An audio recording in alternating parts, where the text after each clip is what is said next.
भारत माझा देश आहे. सारे भारतीय माझे बांधव आहेत आणि हा भारतीयांचाच यूट्यूब चॅनल आहे. न्यूज जय भारत पुणे. धन्यवाद. जय भारत.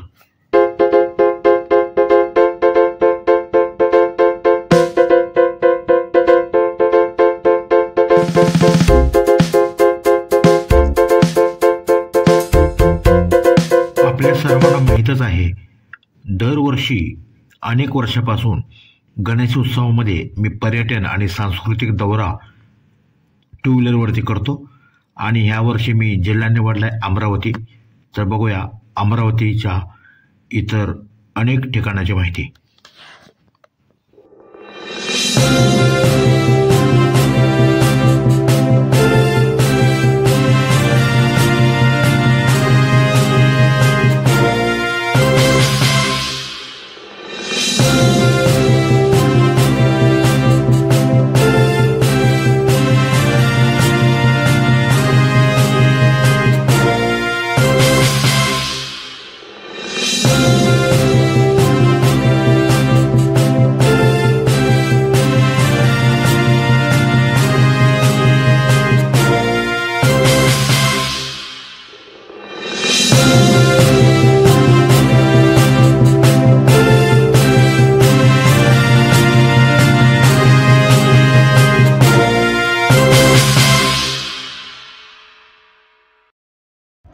आज आपण युवा स्वाभिमान पार्टीचे रवींद्रभाऊ गवई यांच्याकडून त्यांच्या सामाजिक आणि धार्मिक उपक्रमाची माहिती घेणार आहोत.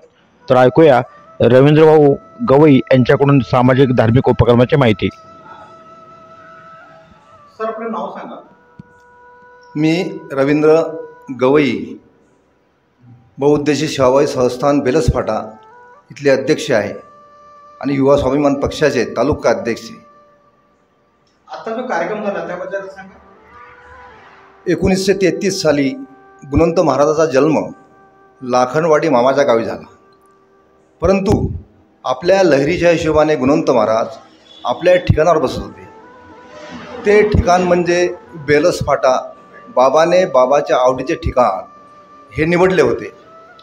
तर दरवर्षीप्रमाणे 19 सप्टेंबरला बाबाचा जन्म महोत्सव आपण मोठ्या भावभक्तीने साजरा करतो आणि महाप्रसादाचा कार्यक्रम करतो, यात्रेचं स्वरूप करतो आणि आजूबाजूच्या खेड्याहून महाप्रसादाचा लाभ घेण्यासाठी हजारो भक्त या ठिकाणी उपस्थित असतात. या कार्यक्रमाबरोबरच वर्षभर तुम्ही कोणकोणते कार्यक्रम राबवता? दरवर्षी प्रमाणित आपण हे करतो. 19 सप्टेंबर करतो, 2 ऑक्टोबर बाबाची पुण्यतिथी आहे आणि वर्षभर म्हणजे दर पौर्णिमा, महिन्याला पौर्णिमा येते आणि पौर्णिमेच्या दिवशी आपण नेहमीच भंडाऱ्याचा कार्यक्रम करतो. आणि ह्या धार्मिक उपक्रमाबद्दल सामाजिक उपक्रम कोणकोणते राबवता? सामाजिक उपक्रम म्हणजे आपण जसं डोळ्यांचे चष्म्याचे झाले आणि लोकांना मदत जे करायची आहे, आपण आपल्या हिशोबाने आपण ते मदत करत असतो. आणि गावाच्या विकासामध्ये तुम्ही कितपर्यंत सहभागी असता? गावाच्या विकासाबद्दल म्हणजे आता आमचं कसं आहे, आमचे खासदार नवनीत राणा आता निवडून आल्या होत्या, त्या यावेळेस माझे खासदार आहेत.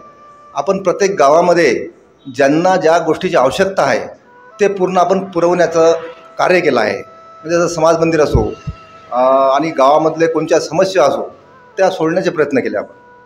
भविष्यात तुमच्या काय योजना आहे? भविष्यात म्हणजे गुणवंत महाराजचं संस्थान दिव्य भव्य असं झालं पाहिजे, कारण आपल्या मंदिराला तीर्थक्षेत्राचा दर्जा प्राप्त आहे. भविष्यात आपण हा दर्जा क म्हणून अमध्ये आला पाहिजे याचे प्रयत्न करू आहे.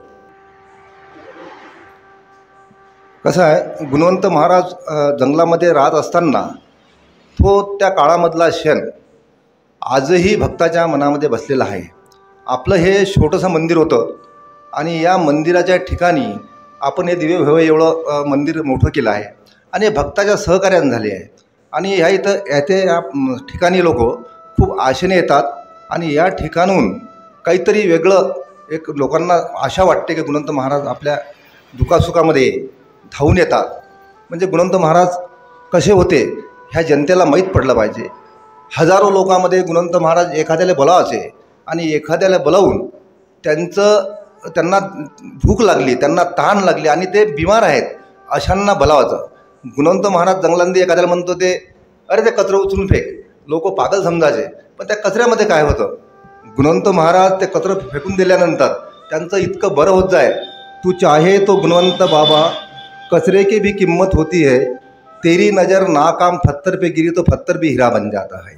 या पद्धतीनं गुणवंत महाराज त्यांचं सगळं वैभव म्हणजे त्यांना मिळून दिलं, अशा पद्धतीत गुणवंत महाराजची एक भक्ती होती. कारण या जसं पाप से भरी इस कलयुग के अंदर भाव भक्ति की जोत जलाने गुणवंत महाराज यहाँ पे आए. आज भी भक्तों के दिल में आसमान के सितारे की तरह चमकते हैं. तो ये भक्त या ठिकाणी येतात आणि आमचे पूर्ण संस्थेची टीम या ठिकाणी काम करते. त्याच्यामध्ये आमचे भीमरावजी इंगळे प्रामुख्याने या ठिकाणी उपस्थित असतात. तसेच आमचे धर्मराज इंगळे हे सुद्धा या संस्थेचे खूप महत्त्वाचे घटक आहेत, म्हणजे काम करतात. श्रीकृष्ण तायळे हे पण खूप आपल्या महत्त्वाचे म्हणजे काम करतात.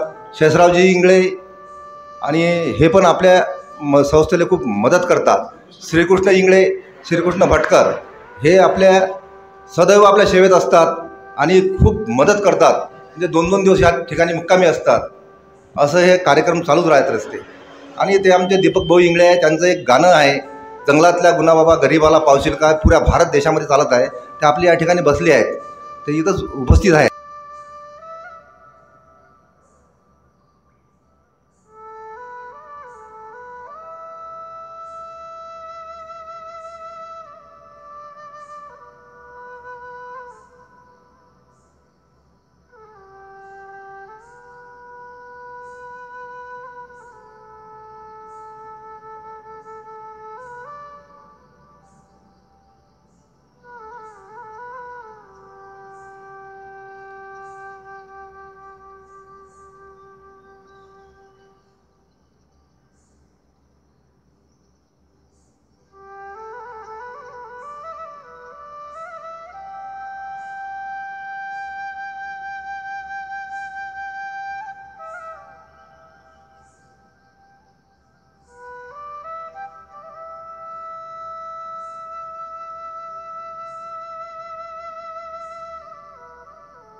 पाण्याला घेऊन घ्या एखादी बकेट.